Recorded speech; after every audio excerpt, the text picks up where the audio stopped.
Good morning everyone.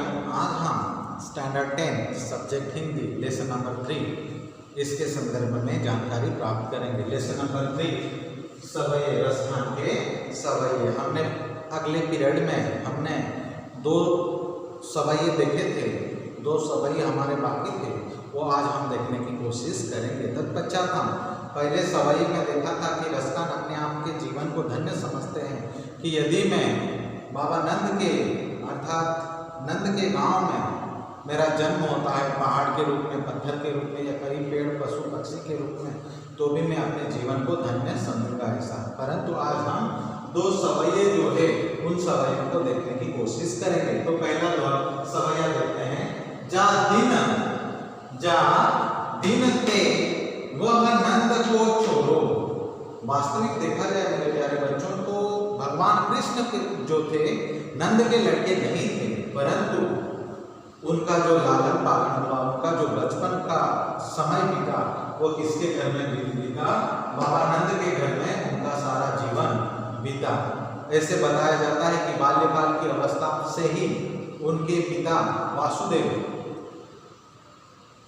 बाबा नंद के यहाँ उनको छोड़कर चले गए थे और पूरा का पूरा जो बाल्यकाल का जीवन है वो नंद के यहाँ बीता है। ऐसे बता नहीं बीता है। आगे देखते हैं कि जा दिन ते वे नंद को छोड़ो या वन धेनु चराए गयो है। मोहिनी तानिन गोधन गाय के बेनु बजाए के रिझाए गयो है। ताही घरी कछु टोना सो के रसखान ही में समाय गयो है। कौन काऊ की कानी करे सिगरो ब्रज वीर विपाय गयो है।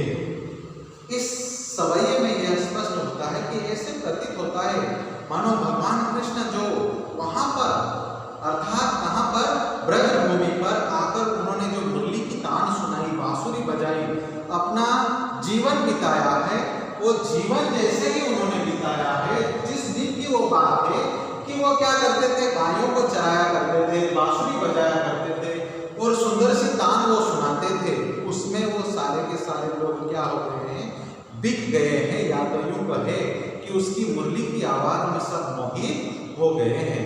इसके लिए वो कहते हैं कि मोहिनी तानी गोधन गाय को गाय के बेनु बजाए रिझाए गए। यहाँ तक कि मनुष्य के रूप में उन्होंने मनुष्य के ऊपर तो छाप छोड़ा ही छोड़ा है, परंतु जो गाय थी, जो पशु थे, जो पशुओं को वो चराया करते थे भगवान कृष्ण, उन पशुओं पर भी उसका अधिक गहरा प्रभाव दिखाई देता है। और वह ऐसे पागल से हो गए हैं, ऐसे बावले से हो गए हैं, मानो भगवान कृष्ण की राह देख रहे हैं, बाट जो रहे हैं, अर्थात रास्ता देख रहे हैं कि कब आएंगे कब नहीं आएंगे।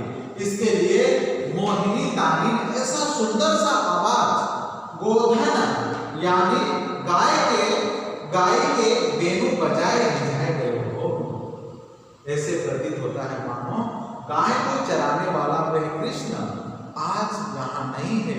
तो ऐसा प्रतीत होता है मानो सारा संसार ही लुप्त हो रहा है। आगे कहते हैं ताही घरी कछु टोना सो के। और ऐसे प्रतीत होता है मानो उन्होंने क्या किया है, जादू टोना किया है, काली जादू उन्होंने की है और लोगों को ऐसे वश में कर लिया है, उसके वशीभूत हो गए हैं। ऐसे यहाँ पर स्पष्ट होता है ताही घरी कछु टोना सो के। और ऐसे काली जादू उन लोगों पर उन्होंने डाल दी है, रसखान ही में समाय गयो है। और ऐसे रसखान कह रहे हैं कि उनके प्रति मेरे हृदय में प्रगाढ़ श्रद्धा जग रही है। मैं उनके बिना ऐसा हो गया हूँ, पागल सा हो गया हूँ। उनका सारा का सारा जो वर्णन है, सारी की सारी जो बातें हैं, मैंने क्या किया है, ही में अर्थात मैंने क्या किया है, हृदय में समा लिया है। मैंने अपने अंतकरण में उनको भर लिया है, समाई गयो है और मैंने उसको समर्पित भाव से अपना मान लिया है। कौन की कहानी करे। और ऐसे प्रतीत होता है कि एक दूसरे लोग क्या करते हैं, एक दूसरे के कानों में काना फूसी कर रहे हैं कि ये क्या हो गया। कौन की कहानी करे सिगरो ब्रज वीर बिकाए गयो हे।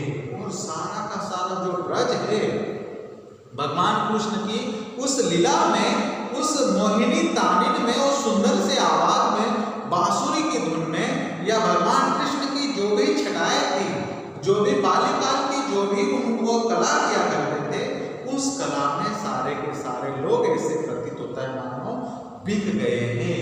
मतलब क्या है, सिगरो मतलब सब कुछ, सब लोग क्या हो गए हैं, ब्रज वीर जो वीर थे वो सारे के सारे क्या हो गए हैं, बिकाए गए हैं, बिक गए हैं। कैसे, भगवान कृष्ण की वो सुंदर सी तामिनी मोहिनी आवाज में। जब भी वो गायों को चराते थे वह दृश्य लोगों के आंखों में बस गया है। जब भी वो लोगों से वार्तालाप करते थे, जब भी वो बच्चों के साथ खेलते थे, वह सारा का सारा चित्र क्या हो गया है, उन लोगों के आंखों में बस गया है। और इसके लिए वो भगवान कृष्ण की राह देखते हैं, बाट जो रहे हैं, अर्थात रास्ता देख रहे हैं। इसके लिए ऐसे प्रतीत होता है मानो सब लोगों ने काना खुशी करके सारे के सारे ब्रजवासी भगवान कृष्ण की उस लीला में सारे के सारे बिक गए हैं, बिकाई गयो है। दूसरा सवैया देखेंगे, मोर पखासी ऊपर। यहाँ पर थोड़ा विरोधाभास नजर आएगा। भगवान कृष्ण की तरह गोपियां या भगवान कृष्ण की तरह अन्य लोग क्या करते हैं, अपने ऊपर साज सज्जा करते हैं, श्रृंगार करते हैं। उस बात को रसना ने बड़े अच्छे ढंग से यहाँ पर बताने की कोशिश की है। वो कहते हैं कि मोर पखास से ऊपर, मैंने मोरों का पंख क्या किया है, अपने सिर पर लगा लिया है। जिस प्रकार भगवान कृष्ण अपनी पगड़ी में मोर का पंख लगाया करते थे, उसी प्रकार मैंने क्या किया है, मोर का पंख मैंने अपनी पगड़ी में, अपने सिर पर मैंने लगा लिया है। मोर पखासी ऊपर राखी हो, गुंज की माल गिरे होगी। और मैं क्या कर रहा हूँ, जिस प्रकार भगवान कृष्ण क्या करते थे, फूलों की माला अपने गले में रखते थे, लगाते थे, उसी प्रकार मैं क्या कर रही हूँ, गुंज अर्थात फूल की जो एक बेल आती है, उस बेल को मैंने क्या किया है, अपने गले में परिधान करने की कोशिश की है। आगे कहते हैं राखी हो, और मैंने रखा है गुंज की माल गले पहरोगी। और मैं जिस प्रकार भगवान कृष्ण क्या करते थे, फूलों की माला गले में पहनते थे, उसी प्रकार मेरे प्यारे बच्चों मैं भी परिधान करना चाहता हूँ, ऐसे रसना कहते हैं। आगे कहते हैं कोड़ी पीतांबर ले लकुटी बन। इस बात से यह स्पष्ट हो जाता है कि वह सारा का सारा चित्र कृष्ण को देखकर, भगवान कृष्ण की छवि देखकर वो क्या करते हैं, उसके जैसे वस्त्र भी परिधान करना पसंद करते हैं। इसके लिए रसना कहते हैं कि ओढ़ी अर्थात ओढ़ लेना, या अपने आप के ऊपर कोई वस्त्र डाल लेना। ओढ़ी पीतांबर ले लकुटी बना, गोधन ग्वारी न संग होगी। और मैं क्या करूंगा, पीले रंग के अर्थात पीतांबरी वस्त्र को धारण करके मैं क्या करूंगा, उसे ओढ़कर, जिस प्रकार भगवान कृष्ण क्या करते थे, जो ग्वालपाल थे, जो गायों को चराने वाले थे, उनके संग जिस प्रकार वो घुमा करते थे, उसी प्रकार मैं क्या करूंगा, हाथ में लकुटी लूंगा, हाथ में लकड़ी लूंगा, और मैं पीले रंग का वस्त्र धारण करूंगा, गले में गुंज की माला डालूंगा, और मैं क्या करूंगा, ग्वारन गोधन अर्थात गायों को चराने वाले जो भी ग्वालपाल है, उनके स्वाद में क्या करूंगा, ग्वारिन संग होगी। और मैं उनके साथ फिरने की, घूमने की कोशिश करूंगी। यहाँ पर नायिका भाव का यहाँ पर आभास होता है कि किस प्रकार उसकी सखिया, उसकी नायिका जो थी, अपने आप को पीले रंग के वस्त्र परिधान करके भगवान कृष्ण को रिझाने की कोशिश करते थे, अर्थात मनाने की कोशिश करते थे। और भगवान कृष्ण की छवि में वो भी क्या हो जाते थे, कृष्णमय हो जाते थे, अर्थात सब कुछ भूल भाल कर छोड़ छाड़ कर वो भगवान कृष्ण को ही अपने आराध्य मान बैठते थे। यह सारी बातें कौन कहना चाहता है, यह सारी बातें रसखान हमें बताना चाहता है कि वो सब कुछ न्याछावर करके भगवान कृष्ण को ही अपना आराध्य मान बैठते हैं। इसके लिए वो क्या कर रहा है, पीले रंग के वस्त्र धारण कर रहा है, लकुटी ले रहा है अर्थात लकड़ी हाथ में ले रहा है, और गायों को चराने की वो क्या कर रहा है, नकल कर रहा है। जैसे कि जैसा भगवान कृष्ण जैसा व्यवहार करते थे वैसा व्यवहार दूसरों में भी देख रहे हैं। इसके लिए वो कहते हैं कि मैं गाय चराने वाले लोगों के संग में मैं रहना चाहूंगा। आगे कहते हैं भाव तो वही मेरो और मेरे मन में वही भाव है। मेरे मन में किसी भी प्रकार का दूसरा भाव नहीं है। मेरे मन में जो भाव है भगवान कृष्ण के प्रति वही मेरे आराध्य है, वही मेरे ईश्वर है, वही मेरे सर्वोपरि है, वही मेरे सब कुछ है। इसके लिए मैंने सब कुछ उनको क्या किया है, समर्पित कर दिया है और उनके प्रति मेरे मन में किसी भी प्रकार का कोई भाव नहीं है। जो भी भाव है वह मेरे आराध्य है, वह मेरे ईश्वर है। इसके लिए वो तो मैं उनको पूजना चाहता हूँ, उनके मन में मैं क्या करना चाहता हूँ, सारे के सारे जो बातें हैं उनके मन में मैं रम जाना चाहता हूँ। इसके लिए वो कहते हैं कि भाव तो वही मेरो और मेरे मन में वही भाव है। रस खानी सो तेरे कहे सब स्वांग भरोगी। और आगे रसखान कहते हैं कि सब जो लोग हैं आप क्या कर रहे हैं, भगवान कृष्ण के समान रूप धारण करने की कोशिश कर रहे हैं, अर्थात स्वांग भरोगी उसके जैसा रूप धारण करना पसंद कर रहे हैं।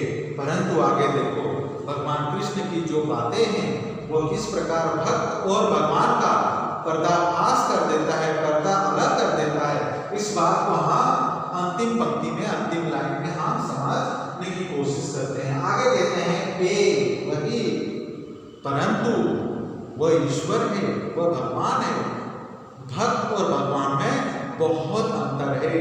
पे परंतु उन्होंने जो मुरली बजाई थी वो पे मुरली मुरलीधर, मुरलीधर जिसने मुरली धारण की थी, जिनके हाथ में सदैव क्या रहता था, मुरली रहती थी, वैसे भगवान मुरलीधर। इसके लिए भगवान कृष्ण का एक नाम और है, वह कौन सा है, मुरलीधर।